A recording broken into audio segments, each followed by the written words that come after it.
Good morning, everyone. Today is, what is today? June the 25th. Wow.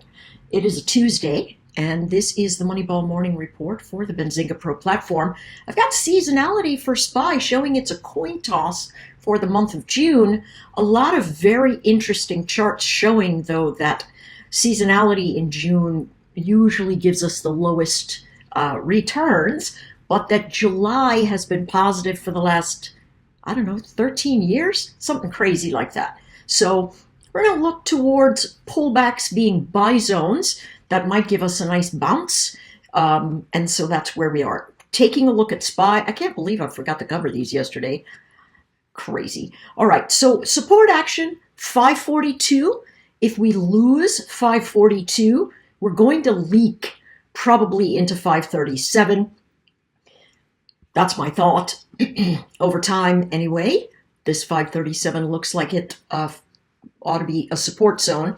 If we can hold and people are buying the bounce, notice this is a 14 simple moving average. We've got a MACD that's well above zero, and so it's very bullish. The zero line sitting down here. Let's put this zero line here where everyone can see it. Thereabouts.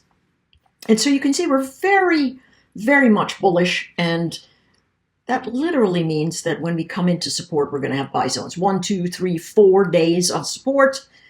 People started buying as soon as the London market opened up. And so what we want to do is see if we can recover 547. So that's the range for SPY between 542 and 547 upside. We lose 542, we're going to see some bearish action down potentially into 546. Holy cow, what is all of that? All right, let's go to the Qs. Okay, taking a look at the Qs, we have, 3 days down. This is a topping formation, where we could sort of say, all right, you know what, I could start a scalp there and add to the position as it moves down. Now we're 4 days into it, and we are at baseline support. It still looks weak to me. So my thought is 479 all the way to maybe 482, probably going to be the upward formation. If we can hold this breakaway area at 477, my thought is, 476.70, we could easily get to 482 today. Remember, this market is very algorithmically driven. It's going to move very quickly. We're going to see big moves up, big moves down, and so we've got to be very careful about positioning. But last night, it looked to me like 473 would hold, and indeed it did. As soon as London opened up, they started buying. So 473 baseline event. If it gets up over 477, we've got the move into 482. All right, let's take a look at the ES.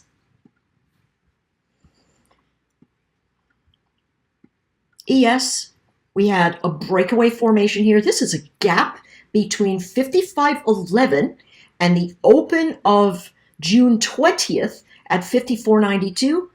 There's no auctioning there, literally, in the forward press. And so we really need to hold this zone around yesterday's low, which is about 55.12 or so. 55.10, excuse me. As long as we hold 55.10, we've got upward pressure that should push us into 55, 38, 50, and potentially above.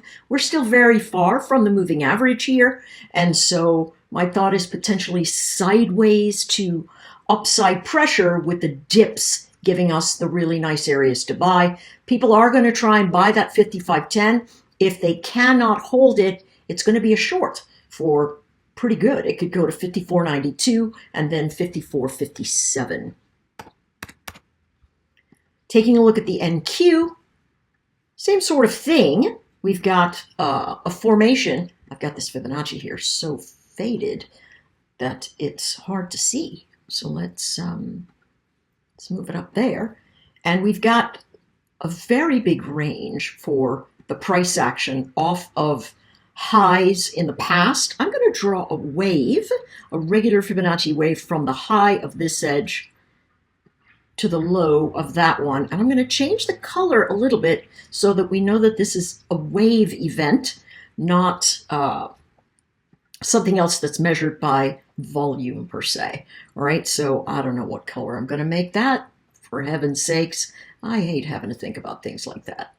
Okay, wrong. Let's do that. Okay, so what it gives us is this range that we are likely caught in between the 1618 at 20,203 and the support zone, which it's hammering right through at the 19,820 area.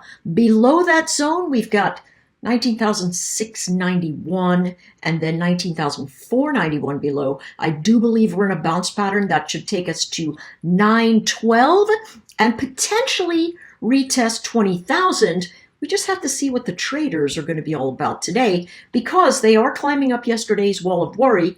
And if we cannot breach 19,900, we will very likely come back and dance in these lower edges. Taking a look at the YM, this one, look at how gappy this thing is. Holy smokes. Okay, let's measure this wave from high to low over to the left. We're going to say recent high to recent low. That's going to give us 40,000. Ooh, that's not right. Why isn't it not snapping to the grid?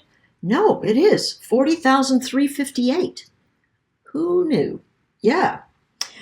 And falling off of that edge, this topping formation and all of these gaps, folks, I do not like this gap action at all. This is the one thing that makes me go, I wonder if we are going to have ourselves a fade. I like this area as a short. The bounce, anywhere, the bounce into 40,000, but try not to let your spread be more than, this is 39,928 or 919. The bounce into that zone ought to be the ideal short, with maybe 30 ticks of risk, 35 ticks of risk. That's $5 per tick. And then the test of 39,252. But we could stall at 39,579. So I'm going to put a marker right there for the close of that day. Let's take a look at oil. I tried to short this yesterday, got in a little bit too early, but I was correct thinking that it would fade back into this 80-80 area, and I still like it as a short. Now, the CTAs, Mentor Q, says the CTAs are hedged and positioning for a move up into 86. I don't know that they're going to get there, particularly because of the backdrop of the election, but we do have bullish action here, and if we draw Fibonacci off of the largest wave that we can see that above 81.87, we've got ourselves a pretty big breakout area that could take us to 83.73. So looks like some sweet trading in oil today. Pullbacks, clearly buy zones.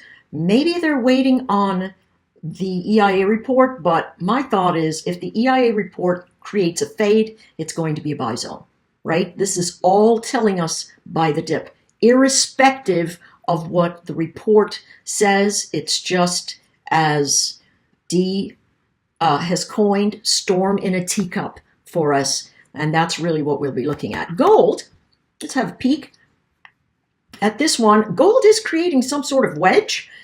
I want to trade on the outside of that wedge. I don't want to trade on the inside of this wedge. Now, that being said, we are getting ready to move up over the zero line here and get some traction. And so if, per happenstance, we can get up over this 23.30, we could easily get to 23.50, and that would also be a very sweet trade.